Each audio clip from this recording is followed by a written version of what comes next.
for the attractions. Oh, I guess so. You know, particularly the stars. Yeah.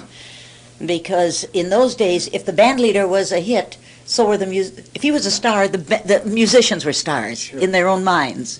But there were so many great musicians. But he kept breaking up his band. He kept going away. This guy. Fascinating people to me. Among the most fascinating people to me in the music business were the song pluggers. Oh God, yes. And they're all gone today. I mean, the stories they could tell.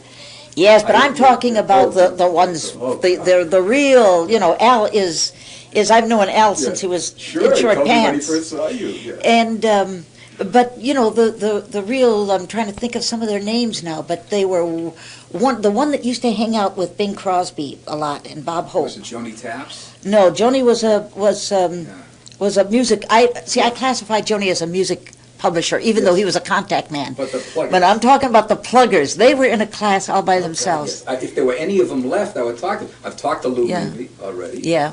And I've talked to Al Gallico. And I'm going down to see Wesley Rose in Nashville. And I'm trying to get a flavor of all that. I've done Woody Herman, Lionel Hampton, Les Brown, Tex Beneke, Artie Shaw. On July 8th, I was supposed to be with Benny Goodman.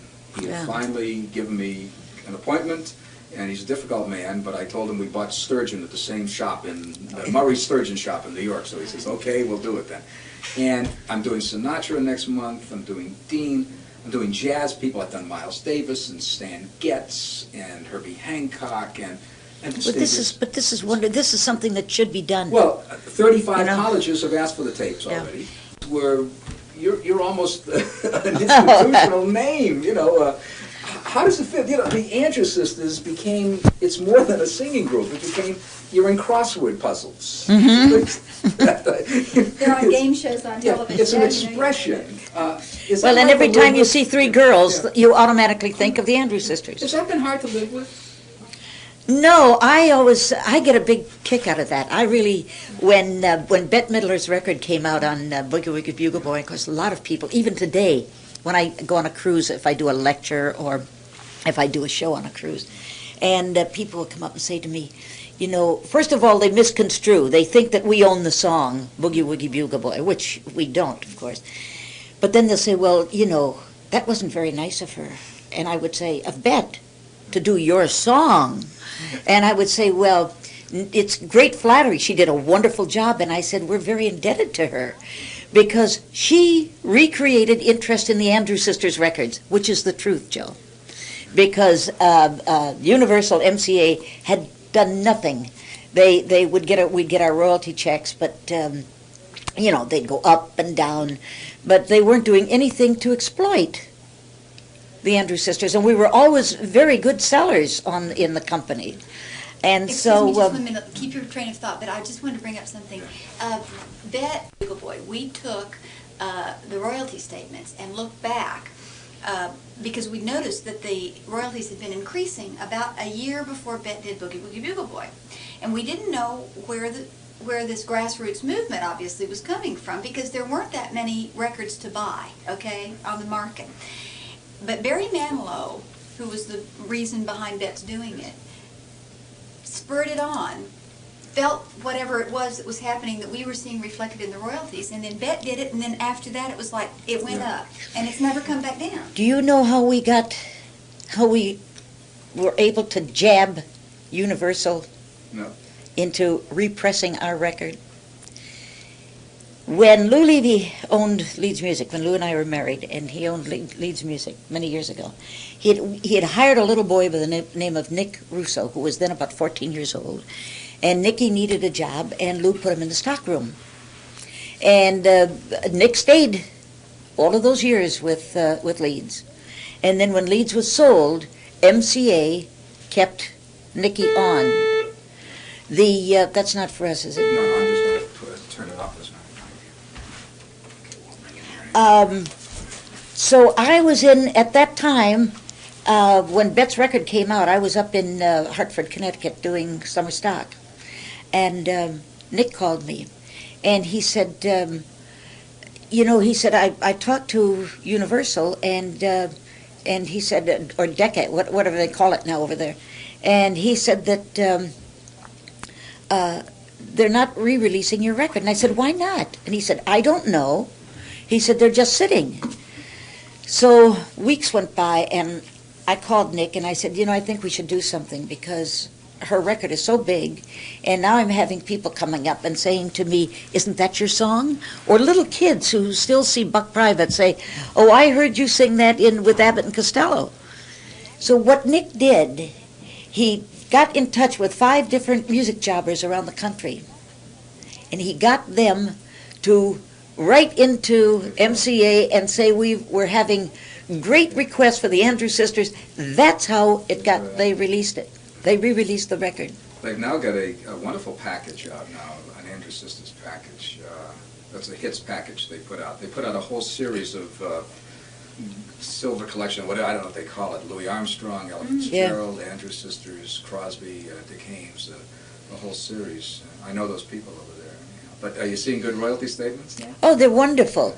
And it's very, well, of course, they can be very frustrating over there, because we have a big library of, catalog, and they just keep re-releasing the same things over. If I hear Rum and Coca-Cola one more time. But at least they're releasing it. Yeah. Has it been hard to detach yourself as a person from that entity, the Andrews Sisters? No, I can't say that I will ever. As long as I live or Patty lives, we'll always be called the Andrews Sisters, because that's what it is in the public's mind and eye. And it was a very from the very beginning. It was like we were embraced always as the girls next door or the kid sisters. And that kind of feeling has stuck with the Andrews Sisters. We were never attached with being glamorous, or never attached with great beauties, of course, which we weren't. But we had that other wonderful thing that I don't know what you would call it. Bouncy, well, it was even with Wholesomeness. and it was like, and this is what when we went overseas, what the fellows would say to us, gee, you're just like my kid sister, or it's so good being with you because you remind me so much of my family. And that kind of feeling has stuck with the Andrews Sisters. Did you like it? That was the... I loved it.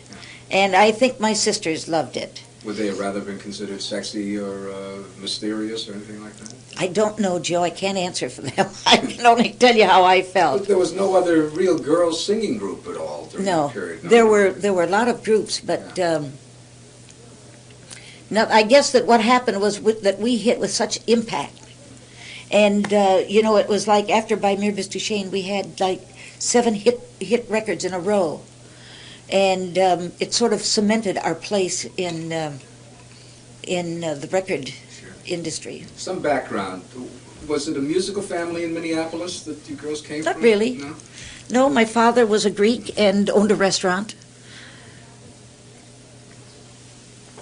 Our mother was Norwegian, and she was just a housewife. Was Andrews the name? As far as we know, that's on the birth certificate, and my father's... When they asked me about Smith, it's the same thing, yeah, as far as I know. That's right. It's funny, people come up and they say, what your real name was, and then they go on with why they think a Greek name has to be a mile long. I don't know. But, no, my mother loved music. And somehow, it came out in the 3 girls, because we were never educated in music. We never learned how to sing. We never learned how to read music. And it was just, everything was very natural. Were there any others in the family who were musicians? Just the 3 of us. Yeah. And how did it start? 12, 14, 17 years old? And all No, I was 4 when I did my first radio broadcast, which was the first radio station in Minneapolis, owned by a Dr. Young. And the station is still there. It's called WDGY. Oh, Christ. And did you sing with Laverne at that time? No, I sang alone. Alone. And then as I grew, and by the time I was 6, I was entertaining for at the soldiers at the vets hospitals, for the mayor of Minneapolis, for the DARs for their luncheons, and pardon me, I had learned some, my mother had taught me some Edgar Guest little poems, and I used to speak those. And I guess when I was young, I was quite bright.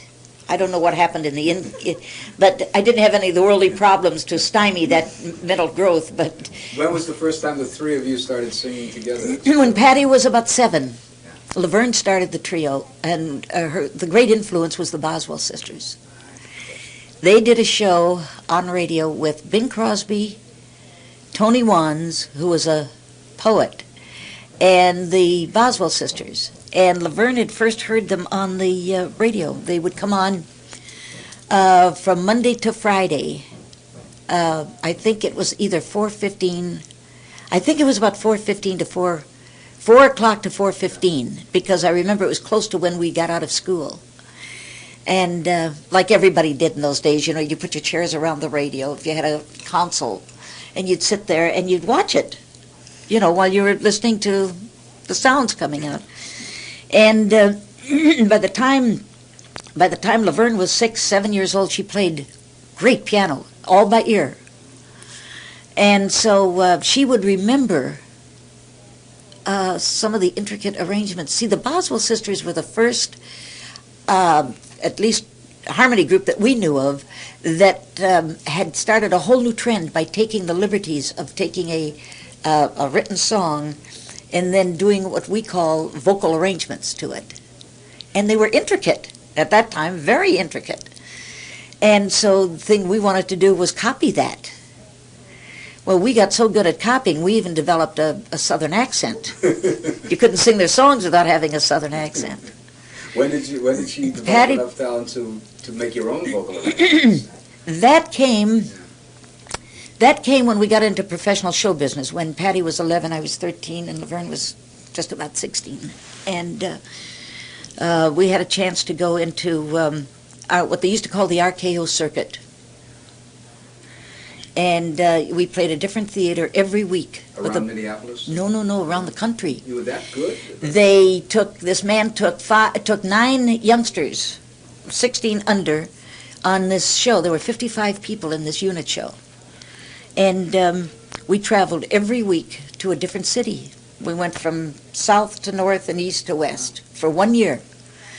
And that actually was our education in theater, because this man taught us everything that the basics that we really had to know: how to get on the stage, how to get off the stage, the idea that you couldn't just to sing, you couldn't just entertain, you had to learn other things, how to empathize with your audience, the discipline of backstage, your attitude towards being a success or being in show business, and your sights to become a success.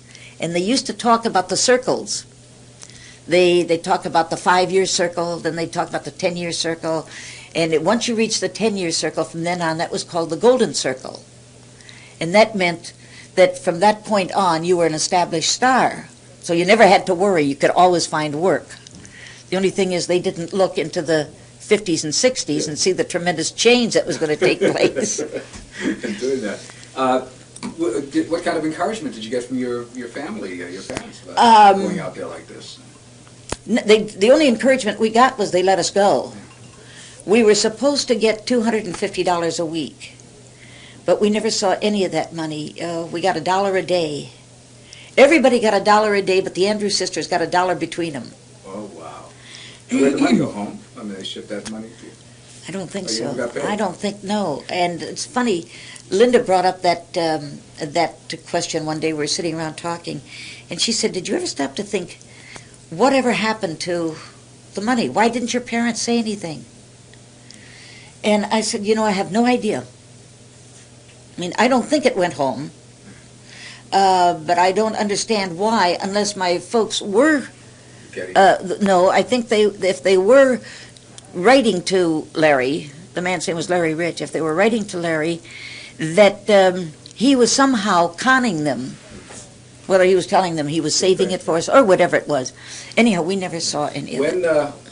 What were the sequence of events that led to the record contract?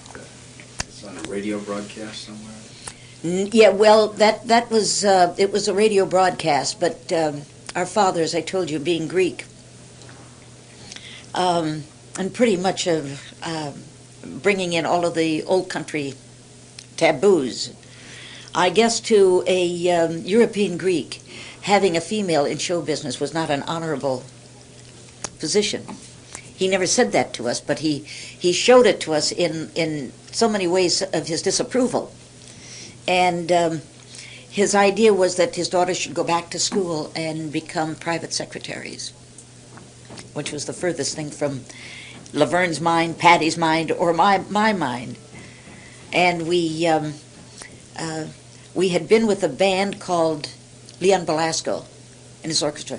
Leon had an orchestra that had played for many years at the St. Moritz Hotel in New York, and it was sort of a society band.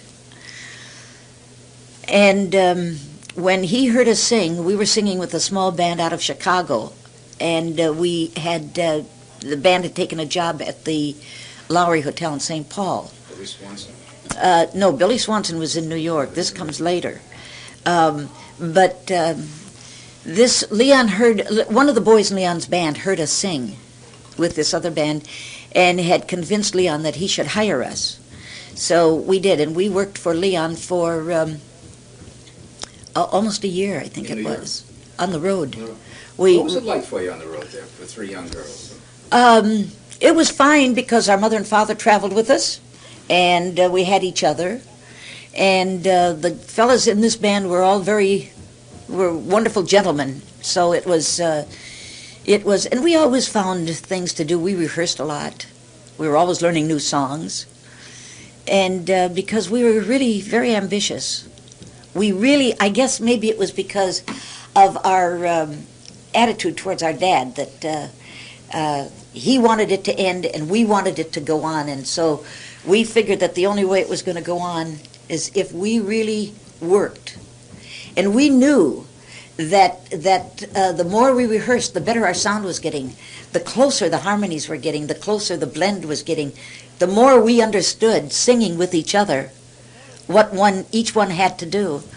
And it got so that it was almost like one person working and singing. And then when Leon broke up his band, we went back to New York, and my dad said that he'd give us just those few months, I think it was the summer months in New York. And then after that, we were to go back to Minneapolis and go back to school. What year was this? 1937. And, of course, nobody told us that we're going back to New York in the summertime, that the great exodus starts. Everybody goes to the Catskills, or everybody leaves town. But we got in with a music publisher who let us use an office. In those days, Joe, they used to have, this happened to be Mills Music, and they had little cubby holes with pianos in them. And then they would have men that worked for them that played piano and would demonstrate songs. So this man was general manager of Mills Music at the time, and so he gave us one of those rooms and to rehearse. And we would go in there every morning at 9 o'clock, and we'd leave at 6 o'clock, and we'd rehearse, and he would put music on the piano. In those days, they had those wonderful little pianos, and he would put music on the piano, and he would say to us, now, I want you, no matter what the song is, I want you to go for it. And I want you to go for it good, and then if you reject it, put it in the pile. But I said, I don't want you to pass up any music. I want you to try everything. And so we would do that. In the meantime, he brought in Glenn Miller's arranger, who said, no, he brought in, who were the bands around at the time? My memory. Tommy Dorsey. Yeah, he brought in an arranger for Tommy Dorsey. He brought in... Were they listening to you? Is that it? Yes, listening to us. Nobody wanted a girls' trio. Everybody was looking for a great girls singer, but nobody wanted a girls' trio. So time was coming to an end, and we were getting ready to go back to Minneapolis, and Vic Schoen, whom we'd known from the Belasco band, had come into New York. He lived in Far Rockaway. Had come into New York City, and he came up to Mills Music. And he walked into that little room we had and announced to us that he was joining a new band called Billy Swanson. was opening up at the Edison Hotel. And so I said to him immediately, Vic, does he need a girls' trio? And Vic said, no, he's got a girls' singer. And I said, well, tell him you know a great girls' trio. I said, Vic, we need a job very badly. And tell him you know this great girls' trio that you worked with. And tell him really how wonderful we are. And Vic, we got to get an audition with him. And Vic stuttered terribly. It'd take him 5 minutes to get the first word out. And finally he said, oh, I don't think I could do that because he's got this girl singer. And I said, well, just get us an audition. And about a week later he called and he said, I've got you the audition. So we went over there one afternoon and went over to the Edison and we auditioned for the band. And Billy Swanson said, no, can't use you. So very dejected, we turned around and we started to walk out, and we were all very teary because we knew this was it. And the room was empty except for one woman who sat in a booth. And we had to pass her as we walked out. And as we did, she stopped us and she said, come here, I want to talk to you. So we walked over to her, to the booth. And she said, are you going to sing with this orchestra? And we said, no. He doesn't like us, I guess. He's not going to hire us. So she said, well, can I buy you a Coke? She said, sit down and talk to me. So we sat down. She wanted to know our names. And so we talked a little bit. And then she said, she called Billy Swanson over. And she said, Billy, she said, I heard these girls sing and I like them. She said, I want them to sing with the band. Now, just before that, she had said to us, my name is Maria Kramer. I own the hotel. And so Billy said, Mrs. Kramer, I can't because I don't have any money for them. So she said, well, I want them on every Saturday broadcast. He had one broadcast that went from coast to coast, 15 minutes. So Billy said, well, she said, how much can you pay him? And he said, well, I could probably give him $5 a piece. And we said, we'll take it. So of course, we went back to the apartment. We told our folks that we were going to do this broadcast from the Edison Hotel on Saturday. So on Saturday, we got over there, and Billy announced to us that you're only going to do one course of a song. That's all we have time for. Excuse me. And we were very smart. We picked out a song that we did of the Boswell sisters, and it was called When It's Sleepy Time Down South. And Vic, in the meantime, had sketched out a very, very quick. Vic was very good at that. Vic never ever, all the years he worked for us for 20-some years, and never ever wrote a score. Always started with the first trumpet part and then just would sketch out things. And he had sketched out some kind of little background music, and we sang our little chorus on Saturday night. Maria Kramer was not there. She had come from Brazil. Her husband was very ill, and she had to fly back. So as soon as the broadcast was over, Mr. Swanson was there with $3 $5 bills, and he said, bye-bye, girls. And so we left. And that was Saturday. The next Monday, we were scheduled to go back to Minneapolis. The next day, Sunday, Vic Schoen called us. And the Edison Hotel at that time had a soda bar. And Vic said, come on over. And he said, we can say goodbye. And he said, I'll buy you ice cream soda. So Patty and I went over. How old were you girls then? I must have been, about 19? And then Vic said, we sat there and we bemoaned the fact that we were probably never going to see him again and blah, blah. And just about that time, a young man walked in, and a real Sharpie. And I always like to say this. He walked in with the wide snap brim hat and the dark coat, and they used to walk around with their hands under the coat and flip the coat in the back with his pointed toe shoes. I'll never forget.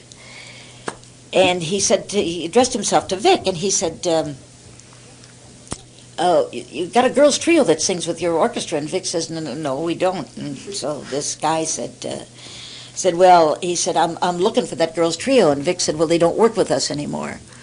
And so he said, well, can you tell me where to get in touch with him? In the meantime, Patty and I, after giving this fellow the once-over, had said to Vic, don't say anything. And so then he said, you know, I've got to get in touch with him because he said the vice president of Decca Records was at a Tommy Dorsey opening last night. He got into a taxi cab to go back to his apartment, and the taxi driver happened to have that program on the air, and he heard these girls sing, and he wants them to audition for Decca Records. And that was it. And Monday, was Mr. that was Mr. Lou Levy, right. with his pointed toe shoes. Right. He used to be a dancer. I think he still wears maybe the same shoes. So Monday we went up to Decca and we sang for Mr. Jack Cap.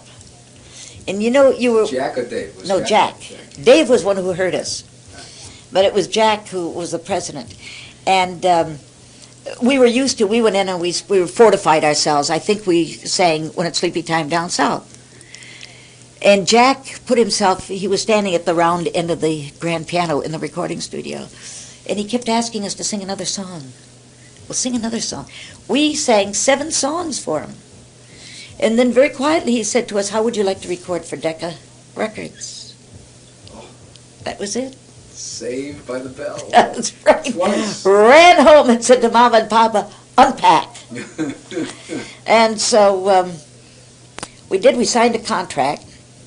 Our folks had to sign for Patty because she was, I forget what the law was in New York at that time, whether it was 21 or 18. Anyhow, we signed a contract for $50 a session. And I thought, oh, isn't this great? We can go in and we can just think how many $50. How does it feel? You're about to end your career before it started, almost. Right. And now all of a sudden you're getting a record contract, which is not a normal thing back then. That's right. That's right. And the first record we made, Patty bought a copy, I bought a copy, Laverne bought a copy, period. I don't think, and I'm wondering if Sammy Kahn and Saul Chaplin wrote the songs at that time. It was called Why Talk About Love in Just a Simple Melody. I'm not sure that the boys wrote it. I'm not sure either. But Lou... Tell me about the By Memphis Yeah. there. But Well, I'll tell you a different story about By Yeah, Memphis. well, I got to hear the third story. What happened? You got in and you made a record. Were you intimidated by all of this? No, we were so thrilled. We were so thrilled that we went in and we were so sure that once, people heard this fantastic trio, that everybody was going to get on their knees and bow and say, Allah. Well, it didn't sell. And of course, from that great high went the great lows. Did you ever hear it on the radio at all? Did you ever hear it? No, I don't think I ever heard it. But, disc jockeys were just beginning to come in then. Martin Block was the only one in New York. And then you had Al Jarvis out here in California, but nothing in between that I know of. And jukeboxes were also just starting to come in. So what happened? You going to do another session then? But then I thought, well, that's the end of our record career because Mr. Cap, who the three of us idolized, that Mr. Jack Cap wasn't going to keep us under contract because what did he need with a trio that wasn't going to sell? And so time went by, and finally we got a call from Jack, and he said, I've got a hit song for you, and I want you to get up on it immediately. And he said, in the meantime, we had said to Vic Schoen, look, you're going to be our arranger. We want you to arrange for us. And Lou was then rooming with, he and Sammy Kahn had an apartment together, I think, in New York. So Lou was letting us use that apartment to rehearse. And when Jack called and said, I got a hit song for you, he said, I want you to get up on it immediately. And so I said to him, well, what about the other side? And he said, I don't care, pick anything for the other side. Well, by that time, I had said to you, we were very ambitious, and we were determined that we were going to be successful. You couldn't practice all the years that we had practiced and gone through all of the kind of work without becoming success. We had convinced ourselves that that was going to happen. And so Lou came into the office. Lou brought the song to us. The song was called Nice Work If You Can Get It. And Lou brought the copy of the song to us and said, this is the song that Decca wants you to do. And we said, but we don't have another side. So Lou said, well, you got a lot of music there. And we said, well, we'd been going over it, but there was nothing we really liked. Nothing really hit us. So days went by, and Jack would call every day, and he'd say, did you, what, are you got up on the arrangement? When are you coming in to record? And we'd say, well, we haven't found the other side yet. Well, Jack was getting antsy because he wanted us to have the first shot at the song. And then one day Lou walked in, and he said, I've got a song for you. He said, and I think Lou may have said, it's not for a record. But he said, if you sing this song in a nightclub act, he said, there are a lot of Jews in New York. He said, and you'll just kill the people. And so he said, well, where's the song? And he said, well, there's no sheet music. But he said, I can sing it for you. Don't ever ask Lou Levy to sing for you. But he did. He sang this melody, which was terrible. Vic picked it out, one-fingered it on the piano. And it grabbed us immediately. And almost from the very first note I heard all of the harmonies, Laverne heard all of the harmonies, and so it was nothing for us to learn. But you heard the words in... But we didn't hear any words, there weren't any lyrics. So Lou said, well, he said, my mother used to sing the melody to me when I was a little boy. And we were so naive. I really, Joe, I can't tell you. I think the corn husks were still coming out of our ears, and you think you're so sophisticated. And so what he did was he taught us the Yiddish phonetically. And we were so we said, why don't we record this song?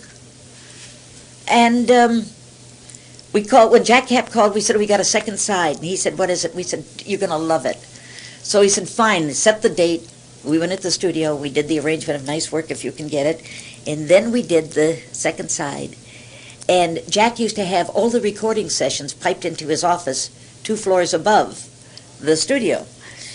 And in the middle of doing By Mir Bist Du Schön in Yiddish, he stopped the date. He called down and stopped the date. And of course, we were petrified because we thought that we had done something to offend him. And the first thing he did, he walked in, and he looked at us, and he said, where did you get that song? And automatically the 3 of us pointed to Lou Levy. He gave it to us. And so, to my recollection, Kahn and Chaplin were sitting in the recording studio. Now, in those days, it was very common for songwriters to come in and sit and listen to their songs being recorded. And so Jack said, well, is there an English lyric? And we all said no. So he walked over to Sammy and said, do you think that you boys could come up with an English lyric? Well, I think 2 days later we came back to the studio and recorded By Mir Bist Du Schön. And then we forgot about it. Sammy tells what a simple lyric he made. Well, it's very simple. He heard the words Bella Bella, and he heard the words Wunderbar. The Bella Bella was in another song. So sure. he threw this thing together. He says, sure. You think of a stupid lyric? By Mir Bist Du Schön, By Mir Bist Du Schön, By Mir Bist Du Schön, Mr. Chagrin. Again, I'll explain. That's right, By Mir Bist Du Schön. Again, I'll explain. As he tells the story, it's hilarious. And then we forgot about it. And then one morning, about... this was getting close to Christmas, I think. And our dad woke us up, and he had a very heavy accent. And when he would get excited, it was very hard to understand him. And of course, he woke us up, and he said, I understood he wanted us to follow him. This was like 8 o'clock in the morning. So we got out of bed and got dressed, and we went out. And our apartment was on the other side of 8th Avenue and 45th Street. And so we walked down the street following him. He was practically running. And walked down. And just before we got to Broadway, we heard our record of By Mir Bist Du Schön. And when we got to the corner, we saw the crowds of people. You can't believe, Joe. All traffic on Broadway and 7th Avenue was blocked off. There was a little record store, a little hole-in-the-wall record store. And what they had done is they had put a speaker up above the door, and they were playing our record outside so that all of these people could, and all you kept hearing was play it again, and they were yelling and shouting, and they had all of the police out there trying to direct traffic. And we stood there and listened, and start walking through this crowd, wanting to say, hey, hey, that's me. That's my sisters and me. And it was like they say in the song, one night you're a peasant and the next day you're a big star. That had to be absolutely There's mind-boggling, no wasn't thrill in the world like that. That was it. That to me was hitting the highest of highs. And it was, but there's no security in that. it? Well, that we know, but just isolating that Yep. from That had was to lead to such a change in your lives. That's right. What went on after that? Then the struggle started. Yeah. Then the struggle started. Internal? Then no. That came much later. The struggle with the things that we had never been apprised of. People we had never been told to, let's say, be aware of, the hangers-on. But you have to remember that our parents were with us all of the time, and in many ways, they held us back from a lot of, well, I guess experiencing things that we should have experienced, kinds of people. We were thrown in with people who, that we didn't understand, that all of a sudden, everything was to please us, whether we were right or wrong. And Like whom? You mean the record company people? Or? No, the record company was Jack and Dave were wonderful. Decca was wonderful to Who us. was giving you? The people that Lou was, see, by now, Jack had convinced Lou to leave the boys and to manage the girls. What boys? Sammy Connors, all chat, yeah. Yes, that's right. And to manage the girls. Lou originally did not want to be the Andrews sisters' manager.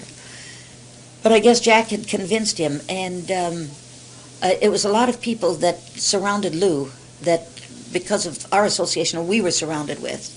And they were not really the right kind of people. They were very negative people, and it made our struggle that much more difficult, because we were then surrounded by people who would say, well, you're not good-looking girls.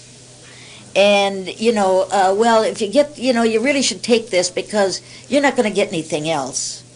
And it was that kind of thing. And so it was that constant thing that we had to rely on our own belief, that no matter what was said, we had to overcome a lot of this. Between the three of you, was one kind of a leader, or I don't mean a leader. No, but I did know. one, get out in public a little more, or make the decisions, or? No, decisions were made between the three of us. How about spokesman, or? Later on, no. In business, I was the spokesman. In performance, Patty was the focal point. Because, see, Patty had no ear for harmony when we first started out. And so we made her the girl in the middle, because Laverne and I felt that in order to be a good trio, your melody had to be in the middle, so your harmonies could blend with the melody. And also that as we get more professional in our performance, that you couldn't have three girls stepping out and each doing something individually, otherwise you'd have no trio. So the drive was really to make the trio the most important and the focal point. And of course, as years went on, Patty, more and more people then said, well, Patty's a spokesman. I mean, Laverne and I didn't say it. People would say, well, we were not going to give any lines to Maxine and Laverne because Patty does all the talking. And so that's the way it went, until later on it got out of hand. And After By Mir bis Duchesne, what now started to take place? You started working?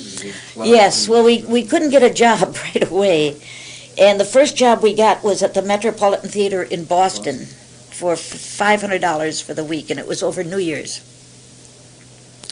And we had thought, because all of the years we would try to develop what we thought was an act, because we wanted to be on the stage. That was our fort. And so we went to Boston, which we thought was a wonderful act. And to our surprise, when we got there, the audience wanted to hear nothing but By Mir bis Duchesne. So we'd go out and do a show and do By Mir bis Duchesne 7 times. And that was our great act. And while we were in Boston, we got the offer to go to Lou had said, "I've got an offer for you for a radio show in Chicago." Now, if I said that to you, Joe, you would assume you had a radio show, right? So we went to Chicago. And when we got there, we found out that we were going to audition with every harmony group that was in the Middle West. But eventually we got the show. And we worked for P.K. Wrigley for, maybe about a year and a half. Living in Chicago? Yeah. And did you ever travel around, or? No, because in working for P.K. Wrigley, that was another one of the 5 times a week across the board, Monday through Friday. In those days, you would do a show for the East, 7 to 7:15, then you'd come back at 10 to 10:15 to do another live show for the West Coast. What about recording during that year? We would record. We'd fly into New York to record because Decca had no studios in Chicago at that time. Can you imagine it used to take us 7 hours to fly from Chicago to New York? And do a session. And do a session and fly back. Did you have a hit right after? Yeah, we had quite a few hits What was the after. In 41, you had a lot of the Boogie Woogie Bugle Boy and so forth. But Yeah, no, this was before 41. Yeah. Oh, We did things like, can you think of some of them, Linda? Shoo Shoo Baby? No, that was much later. Oh, wait a minute. Hold Tight, that was later. No, that was later. Wait a minute. We did, Oh Mama, the Butcher Boy. That was I think it was a European song. Yes, yeah. And that was a big hit for us. We did, I think there were 6 or 7. There were 7. Counted 7? by me, there were 7 that came in within that first year. Did you guys have any personal lives, the 3 of you? At that time, no. No. Did you date? No. Oh, our father, are you kidding? Our father wouldn't let us date. Did you resent that you were now stars and?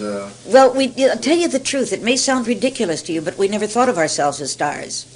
See, when we worked out, we were the Andrews sisters, and when we went home, we were just Papa and Mama's girls. That's what I said, You know, the kids, right. You must have been getting fan mail from this radio show and things like that. Oh yeah, well, then in the beginning, we were so involved in our new success that became that was the glory then, so to speak. When did you explode out of that? When did you now really become stars? At 39, you were there for a year and a half in Chicago, and you weren't really stars. I mean, you were stars on a radio show, and you had some hit records, but... No, I don't think that, I think I can't remember ever exploding out into saying to our folks, look, you've got to treat us different because we're stars. We never, ever thought of ourselves as being stars. We loved the position we were in. How long did they stay with you? How long? They traveled with us until, oh my gosh, then later on it was just then off and on until they died. When was that? In 1940, my mother died in 45, 47. Oh. And my father died, Mama died in 48, and my father died a year later, 49. So you traveled all those years when you were making movies, when you were recording with all these people? Well, the funniest thing is, Joe, if later on, like, let's say when I started dating Lou, and he was acceptable because he was the manager. So everything was very cool. But if we went out on a date, Laverne went with, Patty went with, and my mother and father went with. And, we didn't think there was anything strange in that. But when I think back now, I think, wow, they must have thought, For the guy. well, it was expensive. Well, after Chicago, the career, when did the career really kind of bust out? Then after Chicago, we came back to New York and we did a lot of the guest shots. And then we went on the Phil Baker show. We were with Phil Baker for 39 weeks. Yeah. And you were making hits all the time. Then that's right. Then we were recording all the time. And it was somewhere in that period, I think, that Jack started to couple us with Bing. How did that happen? Well, Jack came to us and asked us if we would like to record with Bing Crosby. That was like saying, would you each like $1 million in your pocket? It was better than that. I'm sorry, that's not. It was better than that because we idolized Bing, and we said, what are we going to sing with him? So Dave Cap said, well, I got one song, and you pick out the other song, whatever you want to do. So he gave us a song called Chirabirabee, and the other side, I'm not really quite sure of the title. I think it was it Yodel and Jive? Yeah. And the band was to be Joe Venuti. And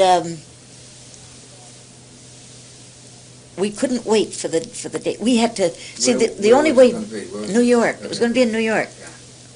The only way that we ever could record was because we didn't read music, and of course, when we found out Bing didn't read music, that we didn't need any kind of musical lead sheet. So what we would do is we would have a secretary type out the lyrics. Pardon me, according to the vocal arrangement. And it would be Bing, and then it would be his lyrics. And then if it was going to sing with Patty, you have to say Bing and Pat, and then the lyrics. And then if it was the trio, and that's the way this thing would look just on a typewritten sheet. Did you work it out with Bing? No. It worked out, huh? No, we just worked it out. And we did the record, and then afterwards we found out Bing really wasn't keen about recording with us. And see, when we worked, we were drivers, and Bing was one of the first laid-back artists. He didn't move much for anybody. And of course, that was the first gold record that he had earned, or that we had earned. And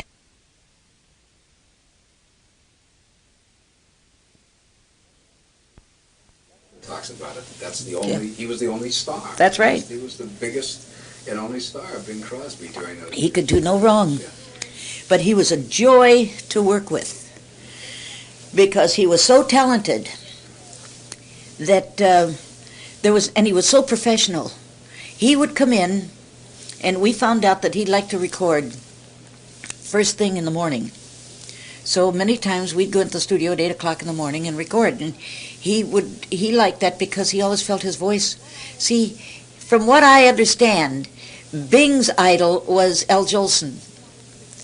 Bing wanted his voice to have that deep, rich quality that Jolson had.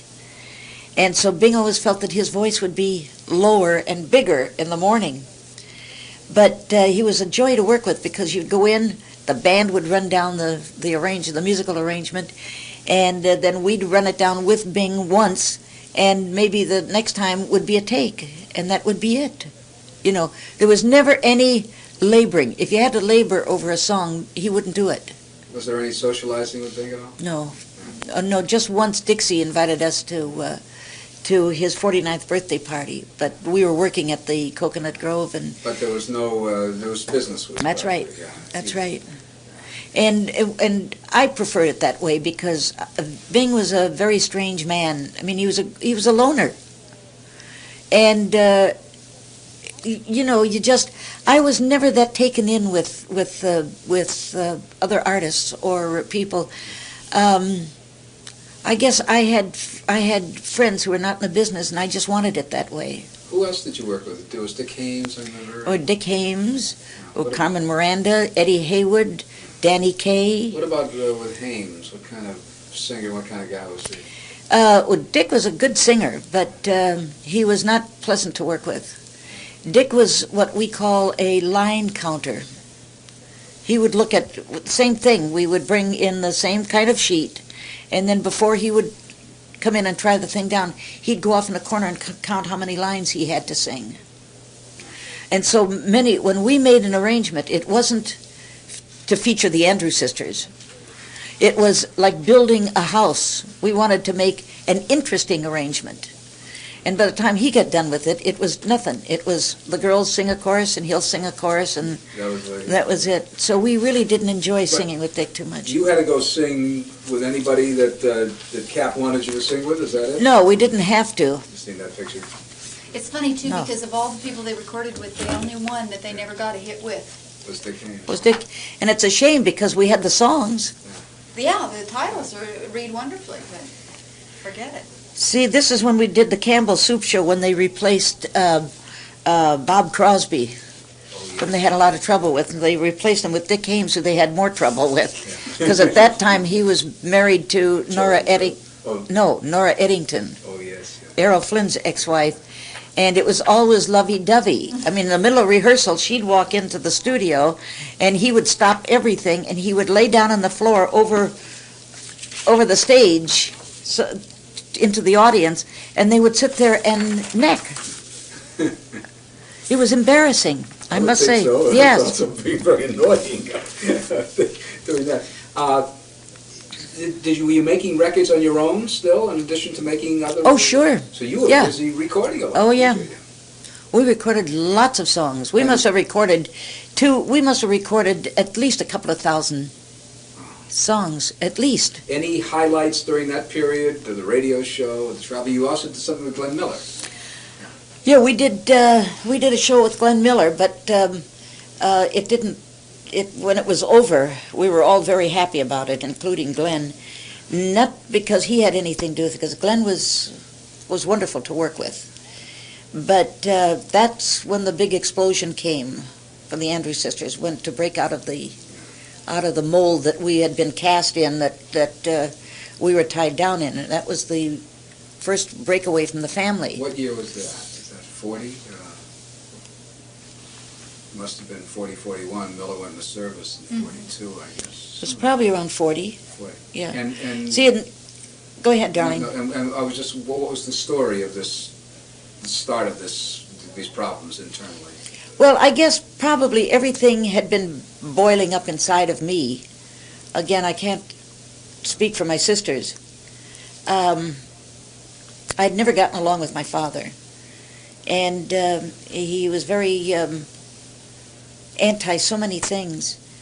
And so I had gone, Lou's mother, Lou and I then had decided that we were going together. And for some wonderful reason, my father accepted him. But it wasn't with complete freedom. I mean, there were restrictions. And so Lou's mother was up in the East Bronx in a home for incurables. And one day Lou asked me if I wanted to go up and meet her. And I said, yes, by all means, I'd love to go up. Well, anyhow, it got to be, when we were in town, it got to be an every Wednesday thing. Now, in order for me to go, I had to get my mother involved and lie to my father so that he wouldn't, if the kids weren't doing anything and they were out of his sight for 5 minutes, he wanted to know where in the hell they were. So I had to get my mother to sort of cover for me. And this one time we went up and we took Patty with us. And so on the way back, I told my mother I'd be home for dinner at 6. And we were living at the Piccadilly Hotel at that time. And Lou had borrowed a car from some friend, and I was driving. And we got about a block away from the hotel, and we were going to be late. It was now 6 o'clock, and we weren't home. And wouldn't you know, a block away from the hotel, we got a flat tire. So I was so panicked, and Patty was so panicked, that we just left the car and left Lou, and we ran back to the hotel. And when we got up at the hotel, my father was in a rage, and he wanted to know where we were. And so I told him, and he accused me of lying, and he came over and he slapped me. And my father had never slapped me before. He'd spanked me, but I'd never been slapped. And I was so stunned that I just said to him, I'm leaving, I'm never coming back home, I will not live under the same roof with you again. And I left, and Patty said, if Maxine goes, I'm going, and she left with me. And that started the breakup of the family. The breakup of the sisters came later. That was something. But I feel so much of it, Joe, was the terrible pressures that had been. See, we were never allowed to take time off to vacation. we worked 40 and 50 weeks a year. And we were doing movies, we were doing recordings, we were doing theaters. We were always doing something, but the idea of taking time off was never ever suggested or given, and we were so stupid, not to say, look, we're tired. We want to take time off, but... You know what else was incredible during that time is there were 2 years in there that you all couldn't record because of Petrillo strike, calling the strike. One, yeah. and then another. One lasted a year, and then another one there lasted were damn near a year, strikes, too. yeah. Yeah. When did you marry Lou? Lou and I were married in 1941, but no, was it 1941? We were married in 1941. Nobody knew about it until... But we kept it a secret for 2 years. Because I thought my father would kill me. I don't know what I thought. What did I think? I knew I wanted to get married, Joe, and I just thought that I guess I didn't want to think any further than that. Let things happen, And you're still managing the group? And, Lou was, yeah. Gosh, this is incredible, but Mackie, you've got an appointment at 1 on the other side of the hill. Okay, we'll wrap this up pretty fast now. When did the friction start with the sisters? Was that much later? Or? It really started when Patty married Marty Melcher. That's a Freudian slip if there ever was, right. When Patty, I think, and see, this is only guessing, because by that time, though Patty and I had always been very close, Patty was pulling away. I mean, I wasn't being given privy to any of her ideas or plans or what. And I think it was Marty in the very beginning who had convinced Patty to go out on her own. But the sad thing was that when Patty finally did go out on her own, Laverne and I were never told about it. We had just finished a devastating fight with the IRS, who had really taken practically everything away from us, and the corporation. No, that's not when she was still married to Marty. No, I'm saying Okay. later on. Right. And so while Laverne and I were still gasping for breath, trying to figure out how we were going to overcome this, we read in the LA Times that Patty was performing alone in Las Vegas. And that was how it was announced to us that... when was that? In the 50s? Yeah, I think so. Yeah, that was in the 50s. Was there any squabbling between you when you were in ACT? Oh, sure. A lot of battling? I read about it a lot. No, a lot of that is exaggerated.